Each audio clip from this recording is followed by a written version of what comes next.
Hello students, जैसा कि आप सबको पता है अभी कोविड-19 डिसीज के कारण अभी सब लोग घरों पे ही हैं और हमारी जो पढ़ाई है स्टडी है वो भी अभी कंटिन्यू नहीं हो पा रही है। तो उसी को ध्यान में रखते हुए आकांक्षा कॉलेज स्कूल की ओर से ऑनलाइन एजुकेशन के लिए आपको व्यवस्था की गई है।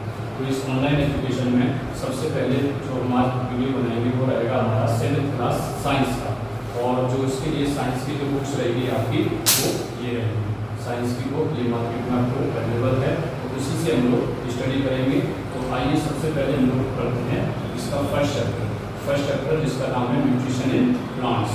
तो जैसे हम लोग सोचते हैं कि न्यूट्रिशन, हमारे दिमाग में एक चीज़ आती है कि न्यूट्रिशन है क्या है, न्यूट्रिशन क्या चीज़ है। तो इसकी अगर जनरल डेफिनेशन देखें तो डेफिनेशन ये होती है कि the process by which all living organism obtain their food which is necessary for health and growth.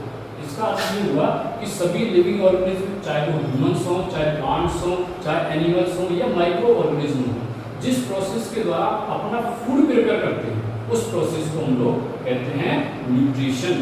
और वो जो फूड है वो हमारे लिए किस लिए जरूरी होता है, हेल्थ के लिए और ग्रोथ के लिए। जैसे कि हम लोग अपना ही सोचें, अगर हम लोग किसी दिन भोजन ना लें, मतलब फूड ना लें हम लोग, तो उस दिन हमारे बॉडी में जो है एनर्जी नहीं मिलेगी। तो इसका मतलब कहीं ना कहीं फूड से हमें एनर्जी प्राप्त होती है, एनर्जी मिलती है हम लोग। तो फूड भी हमारे लिए बहुत जरूरी है। तो इस प्रकार से फूड हमारे लिए बहुत जरूरी है। अब फूड से हमें क्या मिलती है, यहाँ पर एक वर्ड है फूड, तो फूड से हमें मिलेगी एनर्जी। फूड हमें प्रोवाइड कराएगा एनर्जी। अब ये जो एनर्जी है वो एनर्जी हमारी कहाँ यूज करते हैं हम लोग, हमारी डेली लाइफ में।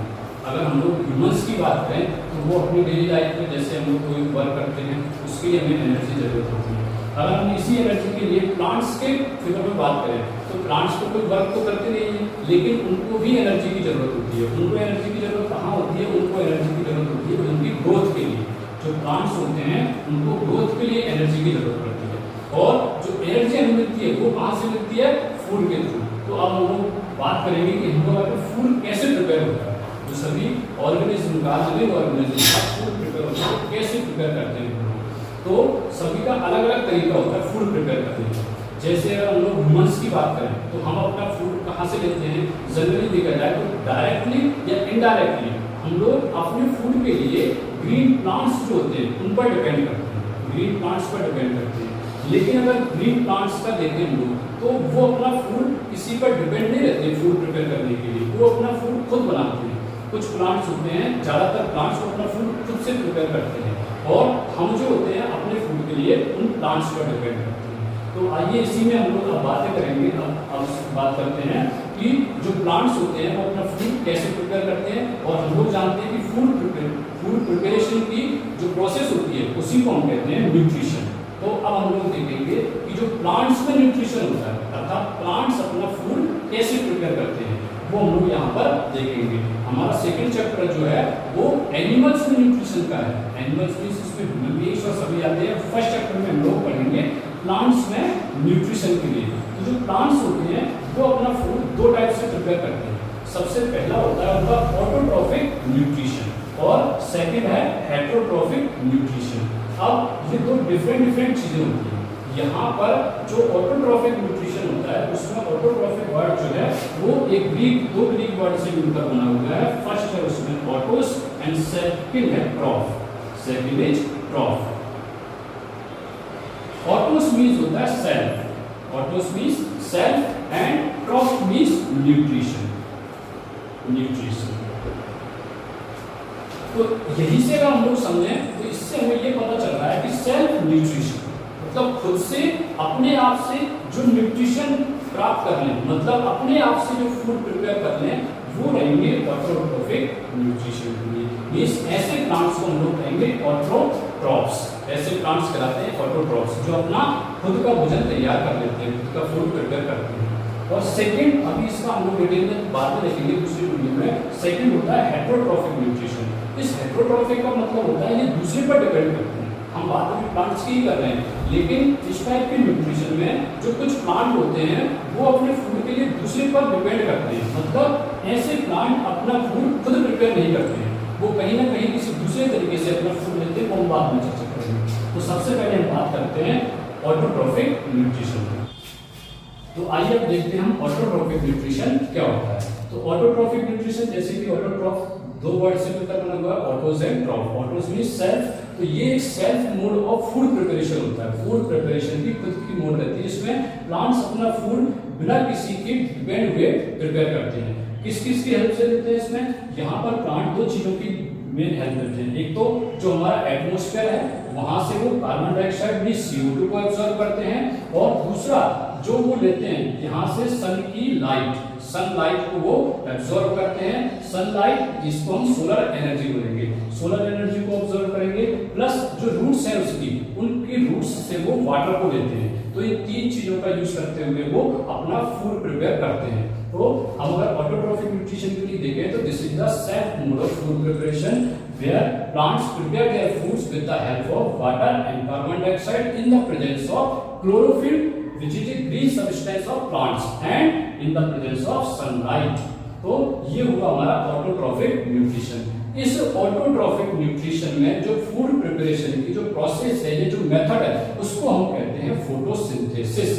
फोटोसिंथेसिस, यहाँ पर जो फोटोसिंथेसिस है वो भी दो वर्ड से मिलकर बना हुआ है, photo and synthesis. Photo means होता है लाइट, ये घरों वाली लाइट नहीं, यहाँ हम फोटो का मीनिंग सनलाइट से लेंगे। तो फोटो मीन्स सनलाइट मीन्स, और सिंथेसिस मीन्स होता है कंबाइन करना, कंबाइन करना।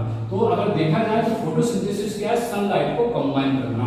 तो अब हम यहाँ पे देखें फोटोसिंथेसिस में, तो किसी एक चीज का ऐसा रोल रहेगा जो सनलाइट को कंबाइन करेगी, सनलाइट को इकट्ठा करके रखेगी। तो जो प्लांट्स होते हैं, ग्रीन प्लांट्स जो होते हैं, उनकी जो लीव्स होती हैं, पत्तियां होती हैं, उन पत्तियों में ग्रीन सब्सटेंस रहता है, एक ग्रीन सब्सटेंस रहता है क्लोरोफिल। यही क्लोरोफिल जो सनलाइट होती है उसको ट्रैप करके रखता है पत्तियों में, ट्रैप करके मींस इकट्ठा करके कंबाइन करके रखता है। जो सनलाइट आएगी उस सनलाइट को क्लोरोफिल प्लांट्स में कंबाइन करेगा, यहाँ पर रखेगा और ट्रैप करके रखता है। तो पूरी फोटोसिंथेसिस की प्रोसेस कैसे होती है, आइए उसको हम देखते हैं।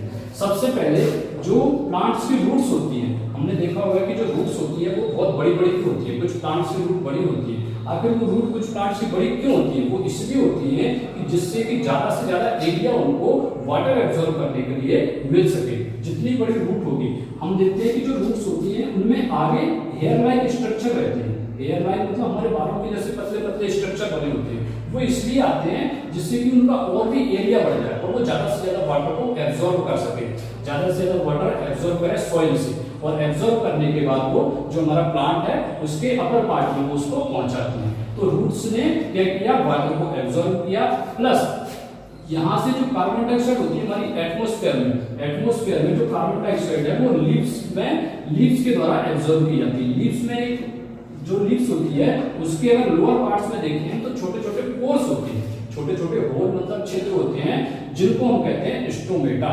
ये स्टोमेटा के थ्रू कार्बन डाइऑक्साइड को एब्जॉर्ब करेंगी एटमॉस्फेयर से और रूट्स से लेती है वाटर को। अब क्या होता है, इसमें एक केमिकल रिएक्शन होती है, किसकी? वाटर एंड कार्बन डाइऑक्साइड की। लेकिन बट सबसे इंपॉर्टेंट कंडीशन, वो जो केमिकल रिएक्शन होगी वो किस किस की प्रेजेंस में होती है? Sunlight and chlorophyll. अगर क्लोरोफिल नहीं है तो भी फोटोसिंथेसिस की प्रोसेस नहीं हो पाएगी, और सनलाइट नहीं है तो भी फोटोसिंथेसिस की प्रोसेस नहीं होगी। इट मींस, इससे हम क्या समझें कि जो फोटोसिंथेसिस होती है वो सनलाइट में रहेगी, तो मींस दिन में ही होगी वो प्रक्रिया, डे में ही हो सकती है। अर्थात जो पौधे होते हैं, जो प्लांट्स होते हैं, वो अपना फूड सिर्फ और सिर्फ दिन में ही प्रिपेयर कर सकते हैं।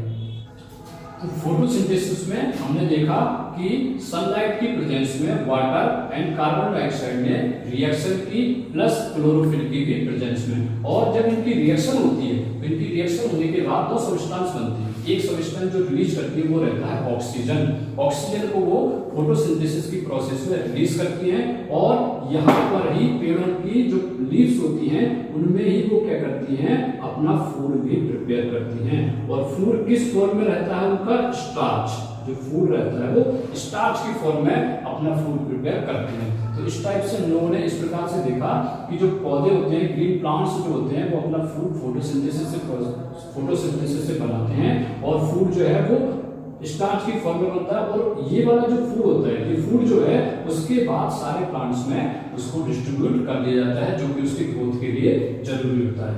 तो अब हम यहाँ पर देखें कि इस फोटोसिंथेसिस की प्रोसेस में सबसे ज्यादा इंपॉर्टेंट रोल जो रहता है वो लीव्स का रहता है। तो अब हम देखेंगे कि जो लीव्स होती हैं उनका फोटोसिंथेसिस में क्या रोल रहता है।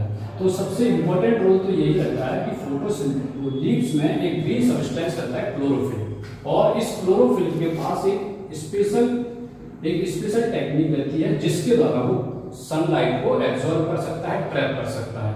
और सेकंड, अगर हम इसमें देखें कि जो लीव्स रहती हैं उनमें उसके लोअर पार्ट में छोटे छोटे होल होते हैं, उन पोर्स को हम लोग बोलते हैं स्टोमेटा। वो स्टोमेटा ही क्या करते हैं, कार्बन डाइऑक्साइड को एब्जॉर्ब करते हैं, और उन्हीं स्टोमेटा के द्वारा ही ऑक्सीजन जो है वो हमारे एटमॉस्फेयर में रिलीज कर दी जाती है। तो इस टाइप से अगर हम देखें, जो कार्बन डाइऑक्साइड हम रिलीज करते हैं उसको प्लांट एब्जॉर्ब करते हैं, और जो ऑक्सीजन हमारे लिए चाहिए होती है, जो हमारी लाइफ लाइन कह सकते हैं हम, वो ऑक्सीजन प्लांट्स हमारे लिए रिलीज करते हैं ऑक्सीजन। तो इस टाइप से देखा जाए तो ग्रीन प्लांट्स हमारी लाइफ के लिए भी बहुत इंपॉर्टेंट है। तो ये तो हुआ हमारी फोटोसिंथेसिस की प्रोसेस है। तो इस फोटोसिंथेसिस की प्रोसेस में चार जो मेन सब्सटेंसेस, चार चीजें जो यूज हुई हैं वो है हमारी water, chlorophyll, carbon dioxide and sunlight. Chlorophyll जो है ग्रीन सब्सटेंस है, और इसी के अंदर प्रॉपर्टी रहती है कि वो सनलाइट को एब्जॉर्ब कर सके। और किसी भी प्लांट में अगर मान लीजिए कि वो ग्रीन नहीं है, उसका पार्ट अगर ग्रीन नहीं है तो उसमें क्लोरोफिल नहीं होगा, क्लोरोफिल नहीं होगा तो फोटोसिंथेसिस की प्रोसेस नहीं होगी, फोटोसिंथेसिस की प्रोसेस नहीं होगी तो वो अपना फूड खुद से प्रिपेयर नहीं कर पाएंगे। तो ऐसे प्लांट्स जिनमें क्लोरोफिल नहीं होता है वो फिर हेटेरोट्रॉफिक न्यूट्रिशन के द्वारा अपना फूड बनाते हैं, वो बाद में देखेंगे। तो क्लोरोफिल एक इम्पोर्टेंट पार्ट हुआ इसके लिए यहाँ पर। तो अब क्या जरूरी है कि सिर्फ लीव्स में ही फोटोसिंथेसिस की प्रोसेस हो? नहीं, कभी कभी क्या होता है कि जैसे कि हमारा पौधा छोटा रहता है, उसमें लीव्स कम रहती है, लेकिन उस टाइम पर हमने देखा होगा कि जो पौधे का स्टेम रहता है वो भी ग्रीन कलर का रहता है, और उसी टाइम पर पत्तियां उसमें लीव्स कम होती हैं, लेकिन प्लांट जब ग्रोथ कर रहा होता है, छोटा पौधा जब ग्रोथ करता है तो उसको सबसे ज्यादा फूड की जरूरत होती है। तो उस टाइम पर क्या होता है, जो ग्रीन स्टेम रहेगा उसमें भी क्लोरोफिल रहता है, तो उस टाइम पर उस ग्रीन स्टेम में फोटोसिंथेसिस की प्रोसेस होती है वहां पर। और कई केसेस में, कुछ केस ऐसे भी आता है जैसे कि डेजर्ट में अगर हम लोग देखें, डेजर्ट रेगिस्तान, वहां पर क्या होता है कि पानी की बहुत कमी होती है, वाटर की बहुत कमी होती है, तो वहां पर एक पौधा जिसको हम जानते भी हैं कैक्टस के नाम से, कैक्टस नागफनी, उसमें पत्तियां नहीं होती है। तो क्या वो क्लोरोफिल के द्वारा क्या उसमें क्लोरोफिल नहीं होगा? अगर क्लोरोफिल नहीं होता तो फिर अपना फूड कैसे बनाता, जबकि हम जानते हैं कि वो भी ऑटोट्रॉफिक न्यूट्रिशन के द्वारा अपना फूड प्रिपेयर करता है। तो उसमें क्या होता है, जो उसकी पत्तियां रहती हैं वो स्पाइन्स में कन्वर्ट हो जाती है, स्पाइन्स में कांटों में कन्वर्ट हो जाती हैं। तो उसके स्पाइन में पत्तियां कन्वर्ट हो गई, लेकिन उसका जो स्टेम रहता है वो वहां पर ग्रीन कलर का रहता है। तो वो जो फोटोसिंथेसिस की प्रोसेस होती है वो उसके स्टेम में होती है, और कैक्टस भी अपना फूड प्रिपेयर करता है। तो इस टाइप से हमने देखा कि प्लांट्स में न्यूट्रिशन इस टाइप से होता है। सबसे पहले हमने हेटेरोट्रॉफिक न्यूट्रिशन पढ़ा, नेक्स्ट जो रहेगा हमारा वो हेटेरोट्रॉफिक न्यूट्रिशन के लिए रहेगा। तो आज का हमारा ये पहला टॉपिक था वो कंप्लीट होता है। अब इसका होमवर्क आपके लिए रहेगा, होमवर्क जो रहेगा वो मैं मुझसे बता देता हूँ आपको। होमवर्क के लिए आपको क्या करना है कि आपके जो वेरी शॉर्ट टाइप क्वेश्चंस हैं, वेरी शॉर्ट टाइप क्वेश्चंस में 4 डेफिनेशन, फर्स्ट 4 डेफिनेशन आपको करनी है, 4 डेफिनेशन लिखना है, प्लस इसके बाद शॉर्ट में फर्स्ट क्वेश्चन है what is the role of chlorophyll in photosynthesis. Chlorophyll का रोल अभी पढ़ा हम लोगों ने, एक ये करना है आपको, और एक लास्ट है define nutrition, name the major modes of nutrition. ये क्वेश्चन आपको करने हैं। इसी के साथ में आपके लिए जनरल नॉलेज का क्वेश्चन में देता हूँ। जनरल नॉलेज का क्वेश्चन ये रहेगा कि जो प्लांट्स होते हैं उनमें सबसे पहले प्लांट्स में किस साइंटिस्ट ने पता किया कि प्लांट्स लिविंग ऑर्गेनिज्म होते हैं, मतलब पौधे भी जीवित होते हैं, इस चीज का पता किस साइंटिस्ट ने लगाया वो आपको बताना है। तो आप जो भी होमवर्क करेंगे व्हाट्सएप पे आपको सेंड करना है, उसकी कॉपी से आपको फोटो लेकर के व्हाट्सएप पे सेंड करना है, और उसी होमवर्क में आपको इस क्वेश्चन का आंसर भी बताना है, who discovered that plants are also living organism. Thank you.